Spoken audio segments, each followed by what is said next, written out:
Le conseguenze del guasto alla linea elettrica della stazione Milano Centrale, avvenuto alle 7 di mattina, si sono inevitabilmente sentite anche in parte del traffico ferroviario veneto.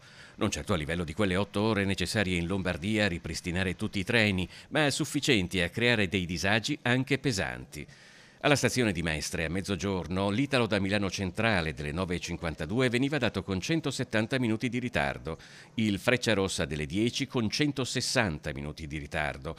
Un altro Italo delle 11.52 da Milano Lambrate veniva però già dato con soli 30 minuti di ritardo. D'altronde la riattivazione delle linee da e per Venezia è stata la prima, alle 10:30. In partenza da Mestre il treno per Trieste Centrale aveva 160 minuti di ritardo. Fuori dalla stazione ci sono degli autobus sostitutivi. Questo fine settimana e il prossimo, proprio la linea Venezia-Trieste è interrotta dalle 23 del venerdì alle 6 di domenica nella tratta Mestre-Monfalcone per interventi propedeutici alla realizzazione del collegamento con l'aeroporto di Venezia. Per i disagi provocati dal guasto di Milano, Trenitalia ha disposto il rimborso integrale per chi ha rinunciato al viaggio, mentre in Parlamento già si scatenava la polemica tra i leader dell'opposizione e il ministro dei Trasporti Salvini.